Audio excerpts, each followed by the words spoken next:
তারা দলবল সহ বহিরাগত শিক্ষার্থীদের সহ ছাত্র দলের সন্ত্রাসী ক্যাডার সহ সাধারণ শিক্ষার্থীদেরকে হল থেকে জোরপূর্বক বের করে আনার চেষ্টা করে। আমরা হলে আমাদের স্বাভাবিকভাবে আমাদের জীবনযাপন করছিলাম, আমরা চলাফেরা করছিলাম। তারা অতর্কিতভাবে আমাদের হলে ঢুকে আমাদের উপর হামলা করে, সেটিও আমরা নিশ্চিত না। ঢাকা বিশ্ববিদ্যালয়ে আমরা থাকি, আমার সূর্য সেন হল, এটি আমার দ্বিতীয় বাড়ি। আমি কি আমার বাড়িতে নিরাপদ না? আজকে আপনারা আমাদের যে প্রতিরোধ গড়ে তোলা দেখতে পাচ্ছেন, সেটি আসলে আমাদের দেয়ালে পিঠ থেকে গেছে, এই জন্য আমরা প্রতিরোধ করছি। তারা যে শাহবাগে ছিল, এই কয়দিন আমরা একবারও কোনো হামলা করছে কেউ করছে?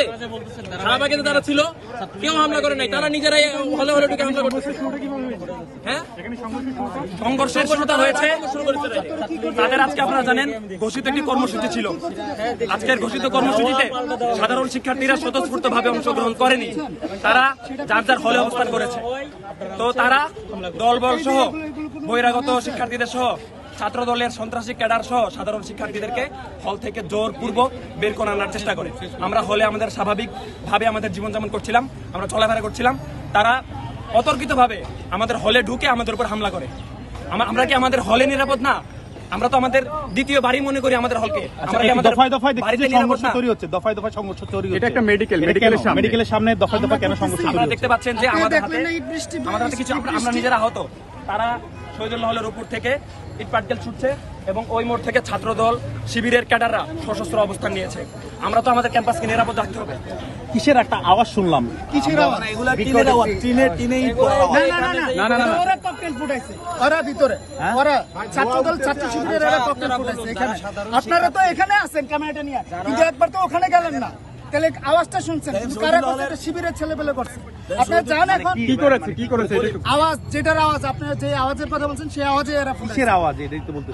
হইতে পারে ককটেলের, আমরা তো জানি না। আমরা তো এখানে, আমরা তো ইটের মুখে আমাদের নিজেদেরকে প্রতিরোধ করতেছি, তাই না? আপনারা, আমার রিকোয়েস্ট থাকবে ভাই, আপনি একটু ওই যে হল থেকে যে ইট মারতেছে সেটা কাভার দেন। আপনি তো ক্যামেরা ভাঙা যাওয়ার ভয়ে আপনি ওখানে যাচ্ছেন না।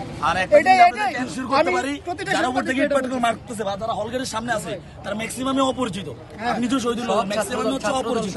এরা আমাদের হলেরও না, খুব কম সময় গেছে যারা আমাদের হলের। যারা সাধারণ শিক্ষার্থী, যারা কোটা সংস্কার চাচ্ছে, যারা চায় তাদের ন্যায্য দাবি পূরণ হোক, সেই সাধারণ শিক্ষার্থী কিভাবে এরকম হামলা করে? আমার ভাই তার মাথা ফাটাই দিছে, তারে আমি মেডিকেল নিয়ে যাচ্ছি, সেইখানে বলতেছে যে আমরা ছাত্রলীগের অ্যাম্বুলেন্সে ছাড় দিচ্ছে। আপনারা কি এমনটা বলতে চাচ্ছেন যে সাধারণ শিক্ষার্থীদের ভিতরে কোনো ইন্ধন ঢোকানো হয়েছে? আপনার কাছে কি এখনো মনে হচ্ছে যারা সাধারণ শিক্ষার্থী? এই আন্দোলন এখন সাধারণ শিক্ষার্থীদের নেই। সাধারণ শিক্ষার্থীরা এমন করবে কেন? সাধারণ শিক্ষার্থীদের উদ্দেশ্যপ্রণোদিতভাবে কোনো সাধারণ শিক্ষার্থীকে এভাবে করে না। সাধারণ শিক্ষার্থীরা বাস দিচ্ছে কিভাবে? আচ্ছা ভাই, আপনারা কেউ কালকে রাতে মহসিন হলে ছিলেন? কেউ তো ছিলেন না। আপনারা, ওরা নিজ উদ্যোগে উস্কানি দিয়ে আমাদেরকে বের করেছে। আমাদের রুম ভাঙছে ভাই, গেছো আমরা শহীদুল্লাহ হলের, আমরা শহীদুল্লাহ হলের কোনো আমাদেরকে চিনি না। আমরা মানে এরা সবাই বহিরাগত। ভাই, তাহলে কেমন এরা কিভাবে সাধারণ শিক্ষার্থী হলো? ভাই, আপনাদের কাছে রিকোয়েস্ট, সূর্য সেন হলের গেস্ট রুমের সামনে যায় দেখেন, গেস্ট রুমে একটা কাঁচও নাই, আর বাইক যেগুলো ছিল সবগুলো ভাঙা ফেলছে শুধু ইটের আঘাতে।